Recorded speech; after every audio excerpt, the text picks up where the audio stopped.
YouTube, what's going on, man? Why do it feel like it's been a minute? It feel like it's been a while, but guys, I just want y'all to know that I appreciate the support and all the love, man. First of all, for the people that don't know me, I ain't nobody, okay? But I like to talk about everything that we go through at the post office, okay? So just stick around and hang in there. Check this out. As a CCA, of course, Now I'm regular. but I had to learn some things. I had to learn that the supervisors, they really don't care about you at all. Management either. None of the management care. The postmaster don't care. All they worried about is the bonus, you know. And honestly, if I was in that role, I would probably only care about my money too. But at the same time, you know, the way you get the money is the actual strategy. The way you get the bonus is the strategy. You know, like if you pretty much come to work and you show the employees that you don't care, they're going to make it real hard on you. Now, if I was in that situation, which I never want to be in management because it just feels wrong to me to do that. I know some of y'all might feel different. You might want to go into that, but I don't want to go into management, especially not in my office. Maybe if I transferred to another office where I don't know people, I would probably go into management. You know what I'm saying? Like not start off as a carrier somewhere else, just be in the office. But in my home office though, man, I know too much. I just know too much.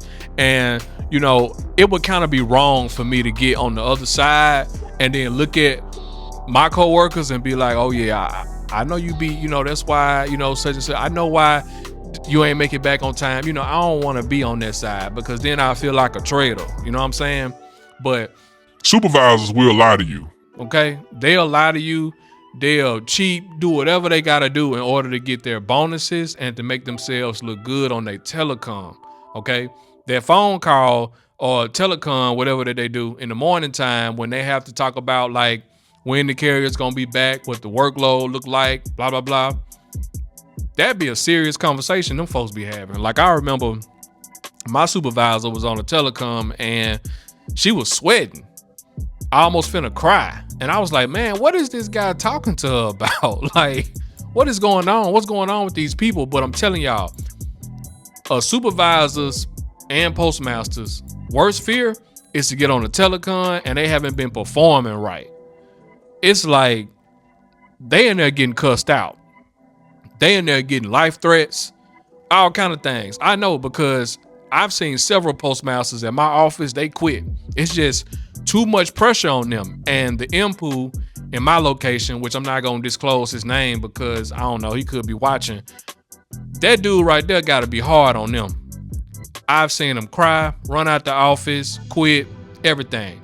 At my office, we have a revolving door when it comes down to supervisors and postmasters, okay? They pretty much swap out as much as the carriers do. Once you go regular in my office, you pretty much set in stone. Ain't nobody went nowhere unless they were stealing, of course. But that ain't happened often. The CCAs, they kind of be in and out, you know. But man, them supervisors and postmasters, man, I've had probably 9 postmasters and probably double the amount of supervisors in my office. But they all the same. They steal. They lie, man. They'll tell if you a CCA, man. I know you heard this already. You too slow. We not gonna bring you back. All kind of things. Most of the time, that's a lie. Okay, like what they really want to do is try to make sure they get the most out of your body.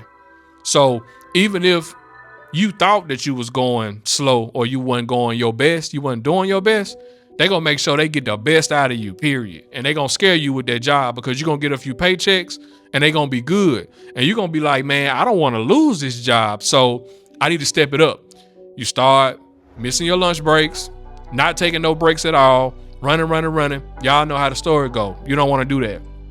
But the thing that bothers me the most about the supervisors and the postmasters is that when I decide I want to fill out a form and I want to take off, they act like they never got it. They act like they don't know what I'm talking about when I don't show up at work because I put in a leave slip and they call me saying, well, I'm finna be AWOL. And they know good and well I turned in a leave slip. So It be those things like that. They try to play with you. That's why when I turn in a leave slip, I take my phone out and I take a picture of the supervisor that I gave the leave slip to. And of course, you got to get a copy and they got to stamp it, all of that. You got to make sure you get all that. You can't just trust them and their memory. And honestly, it ain't even about the memory. I know they know that you took off, but they gonna try to make it seem like they didn't know just to see if you'll come to work, because you coming to work and them not being shorthanded is their priority for that day. It don't matter if your baby's sick. It don't matter if you got to go to the doctor. All that don't matter.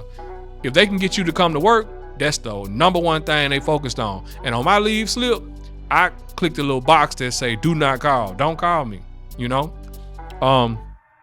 Most recently, I filled out a leave slip, and, you know, the protocol is if you don't get a response back in 3 days, then it's automatically approved. Ain't nothing they can do. So sometimes the supervisors on their third day, they'll leave it at your case. Even though you already had left and went home for the day, they'll leave it at your case and say that it was already there before you left, okay? That is a problem. They'll deny it and put it on your desk after you leave. So that way, they'll say that you seen it and you ignored it and you decided to be off anyway. Guess what? They can call your phone all day. It ain't nothing that they can do, because they have to have witness that you received that slip, okay? It gotta be, somebody had to see it other than management. They have to come to you, give you that slip in your hand and tell you why it was denied. It don't matter if they was busy. It don't matter if they missed you. They should have did it yesterday, but on their third day, that's the day when they try to lie, okay? So if you know you did the right thing as a carrier, you filled out that leave slip and you turned it in, gave it to a supervisor, and them 3 days then came up and you ain't seen nothing, you straight. Don't let them scare you into coming to work, because they will do that, especially when they realize that they tucked it under the rug, your leave slip, and then now they shorthanded on a day and they looking trying to see where you at, and they forgot that you gave them a leave slip. So now it's all on them. They in trouble because we shorthanded for the day. It's a constant battle. It's like good versus evil. It's a constant battle all day, every day at their post office, especially with your annual leave and your sick leave. If you got annual leave, store it up. In your mind, you thinking, okay, I didn't work hard for this. I can take off whenever I want to. Wrong. You can't, because they gonna make you feel like you can't use it at all, even though you done worked all these hours to build it up. Now, annual leave, you get a chunk of that at the beginning of the year. You know that. But you build up the sick leave though. And what a lot of people do, they only use sick leave so the annual leave can build up, or vice versa. Just use annual and let the sick leave build up. Some people just use both and be broke by the end of the year. I know what that feel like. I've been there. No leave, okay?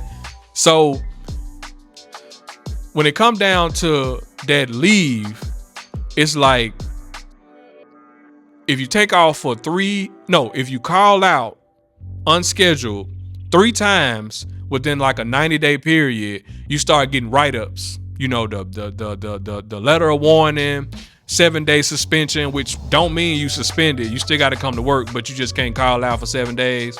Then the 14-day suspension, which same thing, don't mean you suspended. You still got to come to work. Can't call out for 14 days. And then the letter of removal, blah, blah, blah. So I done been in the office more than a bad kid in high school. I done went through the whole process, okay? But every single time I went through the process, management did something wrong. And of course, the Lord was watching over me too, okay? All right, but still, they did something wrong. Either they didn't turn something in, they didn't log something, they didn't sign something. I don't sign anything, by the way. I don't suggest that you guys do that, but I don't put my name on nothing, no type of disciplinary action, okay? I don't sign it. The union said I ain't got to sign it, so I don't sign nothing, okay? So that might have helped out too. I'm not sure. But you got to watch out, bro, because they'll really try to play with you in that office, and they'll make you fire yourself, okay? But back to me, I put in a leave slip and they denied it basically, and it was at the office and it was denied. And so I was off doing my thing, whatever I had to do that day. And they was calling me saying that my leave was denied. And I asked them, how do you know it was denied? And the supervisor said, the slip right here. I got it in my hand. It say denied.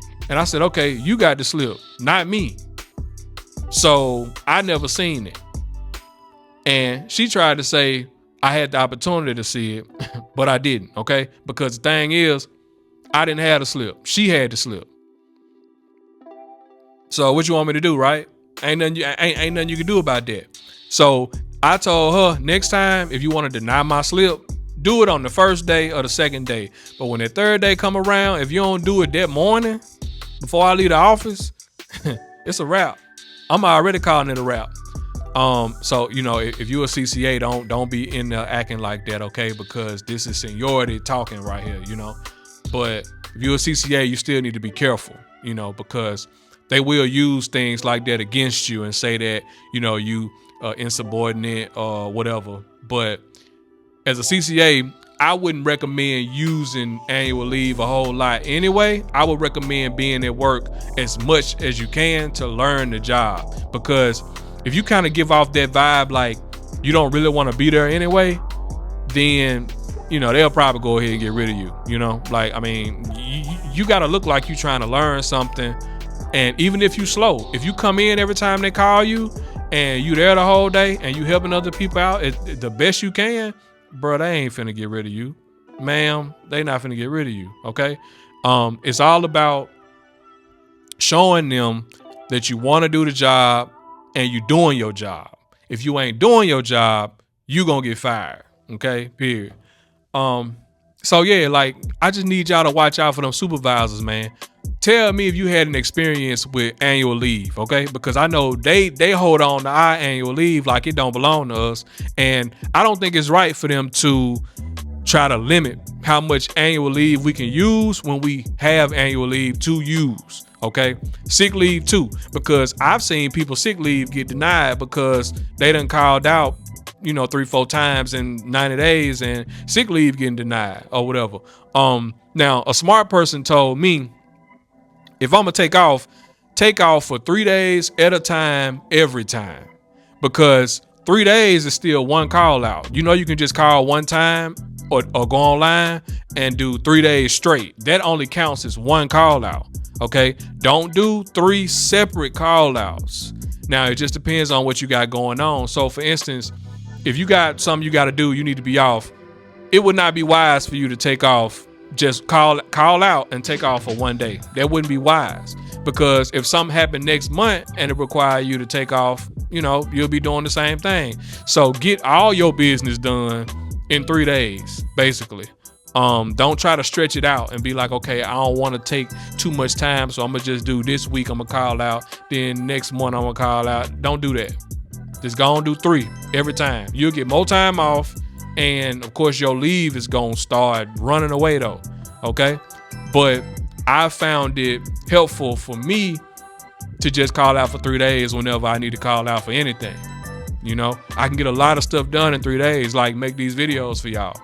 I ain't call out today though. I'm actually off today.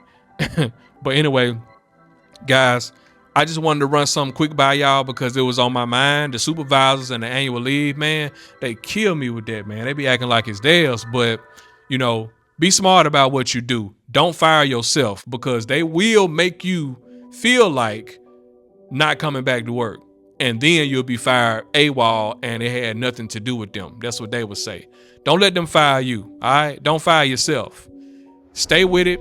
Fight until the day they tell you in writing that you can't come back no more. That's what I would do. All right. Y'all have a good day. See you next time.